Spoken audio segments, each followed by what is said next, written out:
We are here in Trafalgar Square, 100 years after the British first deployed their solution to trench warfare, codenamed the tank.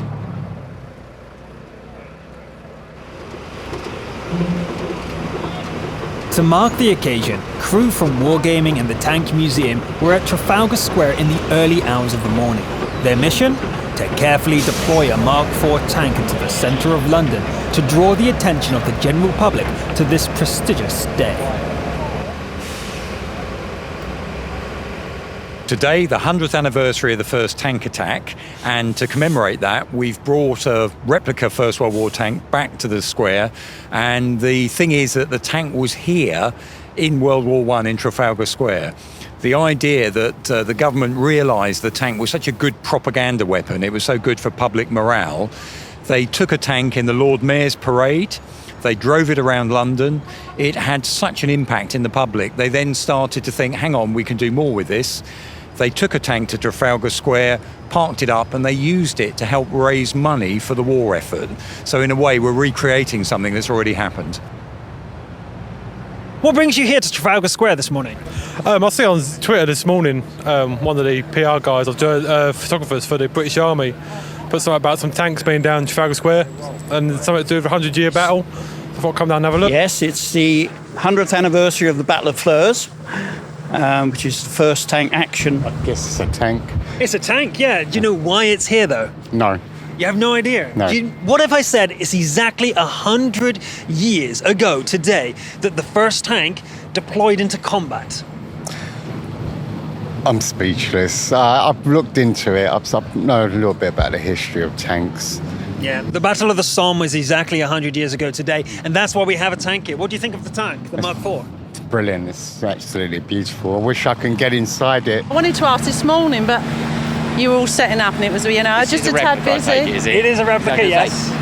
Is it? I don't think it's full scale, is it? It is full scale. It is full scale. It's a lot bigger. You would imagine it's a lot bigger. It'll take 100 years. Not a clue. I live like 5 minutes away. I saw a news report this morning. I normally catch my bus directly over there.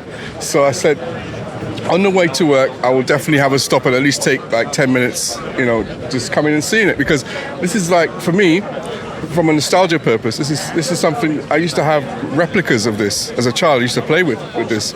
So to come and see a life-size version of it, the real version of it, I couldn't miss the opportunity. So that's why I'm here. I'm guessing at 11 o'clock you're going to be at work because it's going to be driving down the street. I phoned in. I said I'm going to be late today. I had to come and see it.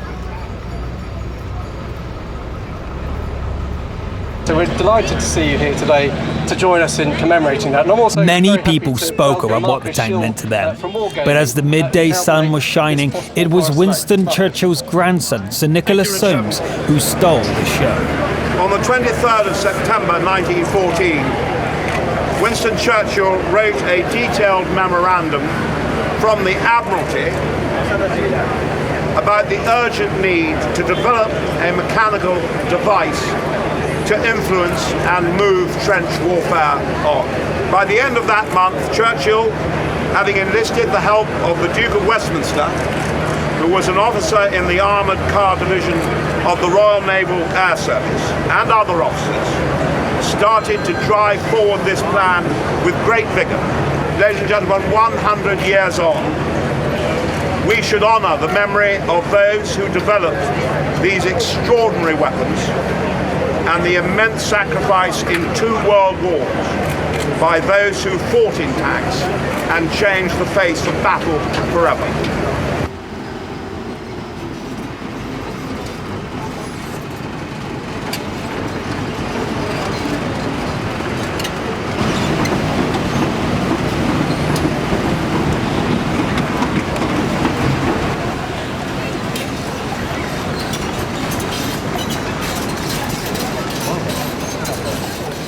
Just up to the centre, please, guys.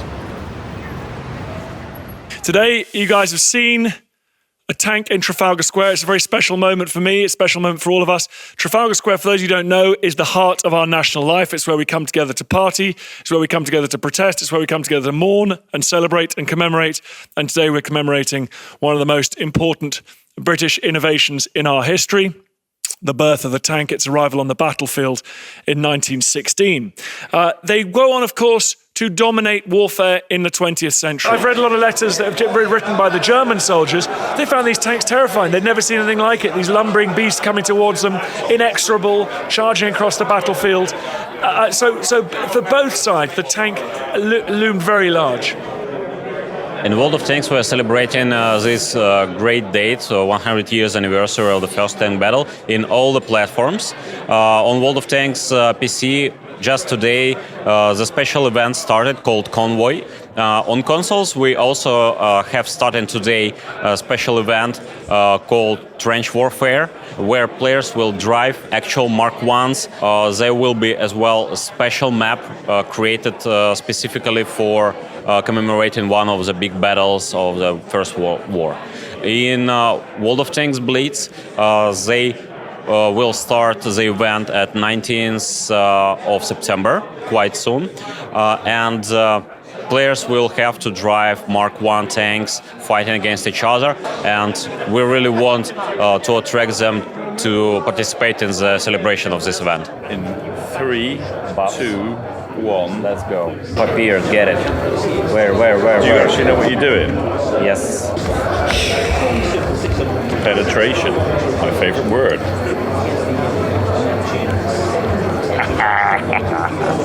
I may actually be dying. I'm afraid I'm dead. What have you thought about the day-to-day, especially the Mark IV driving down on London, central London? It's ridiculous. I'm not sure if in any conflict tanks were ever in London. I'm pretty sure they weren't. I'd need to double check that, but I'm pretty sure they weren't. So to actually see tanks, and particularly of that age in London, is really quite marvellous. And then at the same time, coincidentally, in Horse Guards Parade, there was a Challenger 2 tank which was there for a recruitment drive. And so then we thought on our feet and had the Mark 1 tank replica delivered to Horse Guards Parade, and then you literally had the Mark 1 tank next to the Challenger 2. Like 100 years of tanks, the A to Z of British tanks were right there. And so that was the point that I whipped a tear from my eye. It was amazing.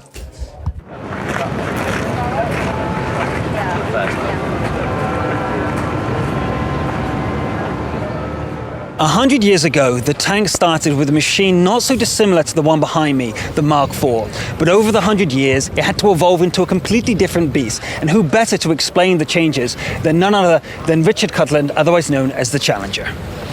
Hi Luke, I mean, where do we even start to go to do the comparisons to that? There is no comparison. And of course what we have to appreciate is that the Mark IV, one of the first ever vehicles was there, and its intention of it on the battlefield was to cross obstacles. That was what it was all about.